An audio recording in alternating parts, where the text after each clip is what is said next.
ಪರಲೋಕದವುಗಳ ಕಡೆಗೆ ನೋಡುವಂತೆ ನಿಮ್ಮ ಆತ್ಮಗಳನ್ನು ವಾಕ್ಯದಲ್ಲಿ ಬಲಪಡಿಸುವ ಅನುದಿನದ ಧ್ಯಾನ. ಇಂದಿನ ಧ್ಯಾನದ ಶೀರ್ಷಿಕೆ, ಪ್ರಾರ್ಥನೆ ಮತ್ತು ಆಚರಣೆಯ ಅಭ್ಯಾಸವು ಒಂದಾಗಬೇಕು.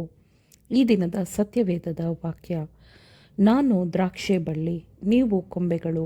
ಒಬ್ಬನು ನನ್ನಲ್ಲಿಯೂ ನಾನು ಅವನಲ್ಲಿಯೂ ನೆಲೆಗೊಂಡಿದ್ದರೆ ಅವನೇ ಬಹಳ ಫಲ ಕೊಡುವನು. ನೀವು ನನ್ನನ್ನು ಬಿಟ್ಟು ಏನೂ ಮಾಡಲಾರಿರಿ. ಯೋಹಾನ 15ನೇ ಅಧ್ಯಾಯ 5ನೇ ವಚನ.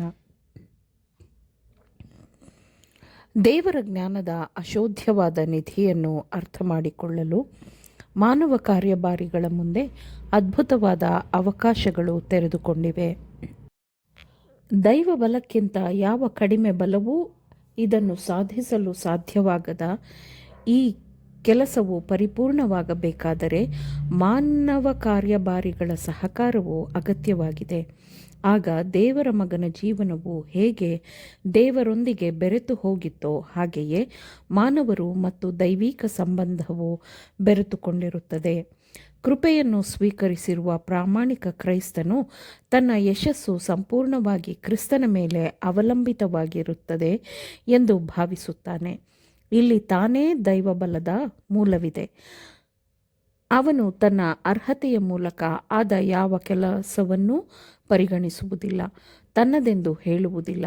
ಪರಲೋಕಕ್ಕೆ ತನ್ನನ್ನು ತಾನು ಪ್ರಕಟಿಸಿಕೊಳ್ಳಲು ತನಗೆ ಯಾವ ನಿಷ್ಠೆಯ ಅರ್ಹತೆ ಇಲ್ಲ ಎಂದು ಅವನು ಭಾವಿಸುತ್ತಾನೆ. ಅವನು ತನ್ನದೇ ಆದ ದೌರ್ಬಲ್ಯ ಮತ್ತು ಅಸಮರ್ಥತೆಯನ್ನು ಅನುಭವಿಸುತ್ತಾನೆ, ಪರಿಗಣಿಸುತ್ತಾನೆ ಮತ್ತು ತನ್ನ ಗುಣಸ್ವಭಾವದಲ್ಲಿ ಮಾನಸಾಂತರಗೊಳ್ಳಬೇಕು ಎಂದು ಮನವರಿಕೆ ಮಾಡಿಕೊಳ್ಳುತ್ತಾನೆ.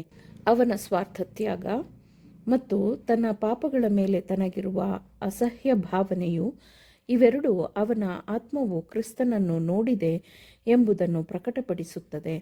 ಕ್ರಿಸ್ತನಾತ್ಮನಿಂದ ಪಶ್ಚಾತ್ತಾಪಪಟ್ಟ ಮಾನಸಾಂತರಗೊಂಡ ಹೃದಯವು ತತ್ವಕ್ಕೆ ಅನುಗುಣವಾಗಿ ಕಾರ್ಯನಿರ್ವಹಿಸುತ್ತದೆ. ಅವನು ದೈವ ಸ್ವಭಾವದ ಪಾಲುಗಾರನಾಗಿರುತ್ತಾನೆ. ಅವನು ತನ್ನ ಅನುದಿನದ ನಡವಳಿಕೆ ಮತ್ತು ಸಂಭಾಷಣೆಗಳಲ್ಲಿ ಕ್ರಿಸ್ತನ ಗುಣ ಸ್ವಭಾವವನ್ನು ಪ್ರತಿನಿಧಿಸುತ್ತಾನೆ. ಅಹಂಕಾರವನ್ನೇ ಪಾಲಿಸುತ್ತಾ ನಮ್ರತೆಗಾಗಿ ಪ್ರಾರ್ಥಿಸಿದರೆ ನಮಗಾಗುವ ಪ್ರಯೋಜನವೇನು? ಲೋಕದ ಸ್ನೇಹ ಮತ್ತು ಲೋಕದ ಪ್ರಶಂಸೆಯನ್ನು ಉತ್ಸಾಹದಿಂದ ಹುಡುಕುತ್ತಾ ಪರಲೋಕದ ಪ್ರೀತಿಗಾಗಿ ಪ್ರಾರ್ಥಿಸಿದರೆ ಏನು ಪ್ರಯೋಜನ? ಕ್ರೈಸ್ತರಿಗಿರಬೇಕಾದ ಮಾತುಗಳಲ್ಲಿ ತೊಡಗಿಕೊಳ್ಳದೆ ಕ್ರೈಸ್ತನ ಸೌಮ್ಯತೆಗಾಗಿ ಪ್ರಾರ್ಥಿಸಿದರೆ ಏನು ಪ್ರಯೋಜನ? ಇವುಗಳು ಎಚ್ಚರವಾಗಿದ್ದು ಪ್ರಾರ್ಥಿಸಿರಿ ಎಂಬುದಕ್ಕೆ ಅನ್ವಯವಾಗಿರುವುದಿಲ್ಲ. ಪ್ರೀತಿಯ ಮೂಲಕ ಕೆಲಸ ಮಾಡುವ ಮತ್ತು ಆತ್ಮವನ್ನು ಶುದ್ಧೀಕರಿಸುವ ಆ ನಂಬಿಕೆಯ ಕೊರತೆಯಲ್ಲಿ ಉತ್ತರ ಸಿಗದ ಪ್ರಾರ್ಥನೆಯ ರಹಸ್ಯವಿದೆ. ನಾನು ನಿಮಗೆ ಕರ್ತನ ಹೆಸರಿನಲ್ಲಿ ಹೇಳುವುದೇನೆಂದರೆ, ಸಭೆಯು ತನ್ನ ಜವಾಬ್ದಾರಿಗಳನ್ನು ಪೂರೈಸಲು ದೇವರ ಬಲದಲ್ಲಿ ಮೇಲೆದ್ದರೆ, ತನ್ನ ಎಲ್ಲ ಬಲಗಳನ್ನು ದೇವರಿಗೆ ಅರ್ಪಿಸಿದರೆ ಕರ್ತನ ಆತ್ಮವು ಆ ಸಭೆಗೆ ಹೇರಳವಾಗಿ ಸುರಿಸಲ್ಪಡುತ್ತದೆ. ಕ್ರೈಸ್ತರೆಂದು ಹೇಳಿಕೊಳ್ಳುವ ಕೆಲವರಿಗೆ ನಿಜವಾದ ಮಾನಸಾಂತರದ ಅಗತ್ಯವಿದೆ. ದೇವರೇ ಅವರನ್ನು ಸ್ವೀಕರಿಸಬೇಕೆಂದು ಬಯಸುತ್ತಾರೆ. ದೇವರೇ ತಮ್ಮನ್ನು ಒಪ್ಪಿಕೊಳ್ಳುವಂತೆ ಅವರು ಸಾಧಾರಣವಾದ ರೀತಿಯಲ್ಲಿ ಪ್ರಾರ್ಥಿಸುತ್ತಾರೆ. ಆದರೂ ಅವರು ತಮ್ಮ ಹಣ ಲಾಭದ ಬಯಕೆ, ಅವರ ಲೌಕಿಕತೆ, ಸ್ವಾರ್ಥ, ದೇವರಿಂದ ಕದ್ದಿರುವುದು, ಇವೆಲ್ಲ ಕಾರಣದಿಂದ ಅವರು ತಮ್ಮನ್ನು ತಾವು ದೇವರಿಂದ ದೂರ ಮಾಡಿಕೊಳ್ಳುತ್ತಾರೆ. ಅವರ ಸ್ವಾರ್ಥ ಮತ್ತು ಲೌಕಿಕ ಆಸೆಗಳ ಕಾರಣದಿಂದ ದೇವರ ಶಾಪ ಅವರ ಮೇಲೆ ನೇತಾಡುತ್ತಿರುತ್ತದೆ. ದೇವರ ವಾಕ್ಯದಲ್ಲಿ ನಿರ್ದಿಷ್ಟಪಡಿಸಿರುವ ಅಗತ್ಯತೆಗಳನ್ನು ಅವರು ಪಾಲಿಸದ ಹೊರತು ಅವರ ಪ್ರಾರ್ಥನೆಗಳು ಸಂಪೂರ್ಣವಾಗಿ ವ್ಯರ್ಥವಾಗುತ್ತದೆ. ಪಾಪ ಮಾಡುವುದು ಮತ್ತು ಪಶ್ಚಾತ್ತಾಪ ಪಡುವುದು ಮತ್ತು ಅದೇ ಹಳೆಯ ಸಣ್ಣತನದ ಸ್ಥಿತಿಯಲ್ಲೇ ಮುಂದುವರಿಯುವುದು, ಇಂತಹ ಅನಿಶ್ಚಿತವಾದ ನಾಮಮಾತ್ರ ಕ್ರೈಸ್ತರ ಅನುಭವವು ಲೌಕಿಕತೆ ಮತ್ತು ಜೀವನದ ಅಶುದ್ಧತೆಯ ಕಾರಣದಿಂದ ಆಗಿರುತ್ತದೆ. ಕ್ರಿಸ್ತನ ರಕ್ಷಣೆಯ ಕೃಪೆಯು ದೈನಂದಿನ ಜೀವನಕ್ಕೆ ತಕ್ಕಂತೆ ರೂಪಿಸಲಾಗಿದೆ.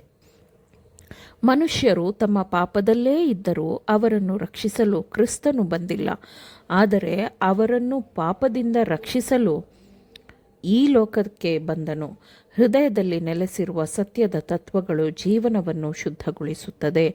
ಆಮೇನ್. ದೇವರ ವಾಕ್ಯಗಳನ್ನು ಶ್ರದ್ಧೆಯಿಂದ ಆಲಿಸುವವರು ಮಾತ್ರವೇ ಆಗಿರದೆ ಪಾಲಿಸುವವರೂ ಆಗಬೇಕೆಂದು ನಿಮ್ಮನ್ನು ಉತ್ತೇಜಿಸುತ್ತೇನೆ. ಪರಿಶುದ್ಧಾತ್ಮನ ಸಹಾಯದಿಂದ ಆಲಿಸಿದ ನಿಮ್ಮೆಲ್ಲರಿಗೂ ಧನ್ಯವಾದಗಳು. ಮತ್ತೆ ದೈನಂದಿನ ಧ್ಯಾನಕ್ಕಾಗಿ ನಾಳೆ ಸಂಧಿಸೋಣ. ಆಮೇನ್.